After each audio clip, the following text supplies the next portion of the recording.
Bismillah ar-Rahman ar-Rahim. Assalamu alaikum, everybody. Good evening for all.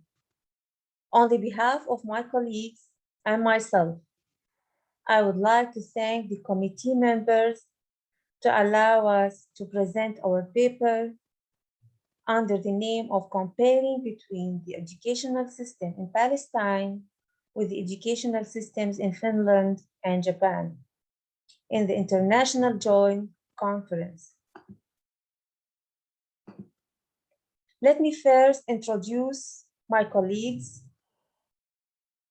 Aya Amr, Shireen Hashaika, Maya Abdullah, and myself, Sahar Shweki. We all PhD candidates at Al-Najah University, Palestine. Now let's begin our paper. To talk about the term education. The educational system relates to kindergarten, primary school, secondary school, high schools, vocational schools, university and adult educational centers. The structure of the educational system varies between nations and occasionally within the same nation in different regions, according to Horner and Doppler.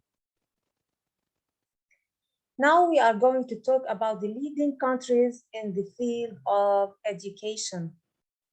Recently, Japan and Finland have proved to be leading countries in the field of education.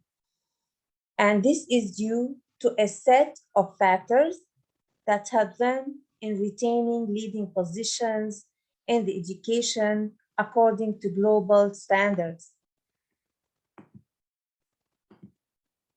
Now we are going to talk about the Palestinian position. Unfortunately, Palestine has no mention in the global list, just as the other Arab and the third world countries. This may be due to many factors.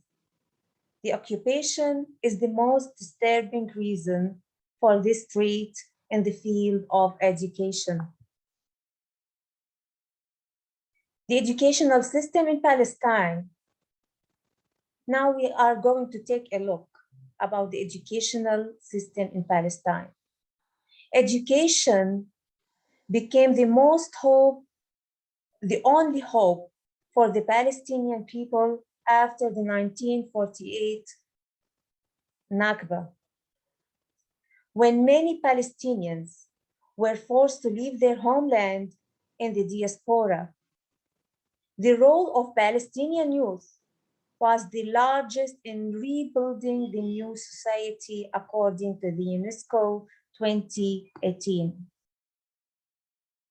Now we are going to talk about the construction of the educational system in Palestine. The educational system in Palestine is divided to 3 stages, in which the first stage consists of preschool education, kindergarten from 4 to 5.5 years. The second stage, which is general education, which consists of basic education, which is compulsory from the age of 6 to 16 years. Third is the secondary education that extends till students become 18 years old. And this is divided into 2 branches. The first is the academic, consisting of the scientific and human literary studies, where students sit for the high school exam, Tawjihi, which is mandatory to university studies. The second is the vocational education, which also extends for 2 years, and its branches are industrial, commercial, agricultural, nursing, and hotel, according to Wafa agency. What about the teachers in Palestine? In Palestine, the Ministry of Education and Higher Education demands high-quality teachers beginning at least college students who specialize in one or more specific educational domain. Moreover, the Ministry of Education and Higher Education plans many training programs for teachers to bridge the gap between methodologies, upgrade the teaching profession and qualification in order to catch up with the newly global movement. Of course, associated by the local and international partners, such as Qatar Association and the Honorable. Now we are going to talk about the construction of the educational system in Finland. All 6 years old are entitled to preschool education for 1 year. Then, compulsory education in Finland is for students from 7 to 15 years old. The secondary schools are divided into two branches: the secondary schools that prepare students for higher education and also vocational education. This is according to OCHO 2020 and OECD 2013. The factors that contribute to the consistency of the Finnish educational model. The first one is the low gap within and between schools' achievement. The second is that teachers' social prestige, autonomy, and working conditions. In addition to equality of the opportunities as fundamental principle of the Finnish educational system. Moreover, there is a consistent teacher of education of excellence necessarily linked to research. And finally, when less means more. We have also to take a look to the evaluation in Finland, where there are no nationwide exams in the comprehensive school. Only matriculation exam at the end of the upper secondary school. There is also school's self-evaluation. Besides, there is no ranking of school based on the results. Funding for special education and holistic curriculum. Teacher collaboration time. Trust is the backbone of this system. All this is according of Cervello 2019. In Finland, teachers have to get high professionalism. Teachers in Finland have pedagogical autonomy and along with it carry many responsibilities. Teachers can decide their own methods of teaching, textbooks, and materials. A teacher in Finland must carry a master's degree with high passion for the profession. 88% of the teachers are satisfied with their job in Finland.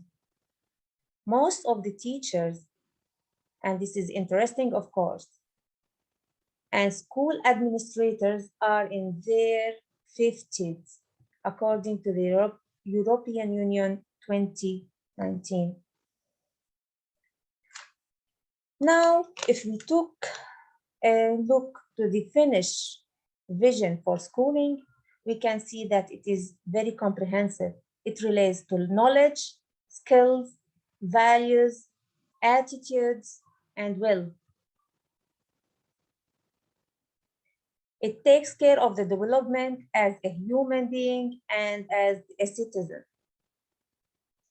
It enhances the cultural competencies and the interaction in the society, and everyone has the opportunity to express himself.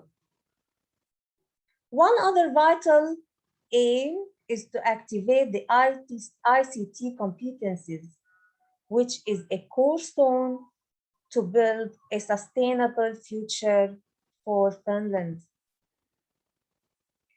Another thing about the Finnish vision is that learning relates to community, in which responsibility for the environment, future orientation, and relates to dialogue and varied working approaches, participation and democracy, issues of local importance, celebrating diverse cultures, languages awareness, safety in daily life, well-being. Now we are going to talk about Japan. Education in Japan is not spur of the moment. On the contrary, it is a compilation of many trials to achieve supremacy. Being with the imperial phase, enshrining the emperor and nationalism, and then by external force, transmitting the globalization after the Second World War. However, Japanese people cling to their origins, language, culture, and mainly nationalism, believing in the supremacy of the Japanese blood. There is a look to originality and modernity. The Japanese people kept reforming their educational model to accommodate with the newly emerging issues. The key to the Japanese phenomenon lies in how Japan solves integration between originality and modernity. Nothing is more traditional in Japan than the constant need for progress. And thus, it is evident that the most authentic Japan is to pursue the most modern Japan under the umbrella of the United Imperial, using only the United National language and not multi-accents in order to enrich the children with maximum patriotism even after the Americans occupied Japan. Now, what to conclude? The conclusion is that it is apparently that pioneer countries in the educational field have some commonalities, such as compulsory primary schooling, heavy-duty infrastructure, deep vision, and teachers' quality. However, the comparison between the Japanese system and the Finnish system assures that there is no one best system suits all contexts. Since the soul of education in each country is extremely ambivalent in accordance with exam criteria, teacher-student relationship, teachers' quality, authority, and privilege. Hence, it seems difficult to the Palestinian ministry to decide what to adapt from each regarding its complicated economic, social, and political context. And thank you all for listening and for your patience. Thank you all.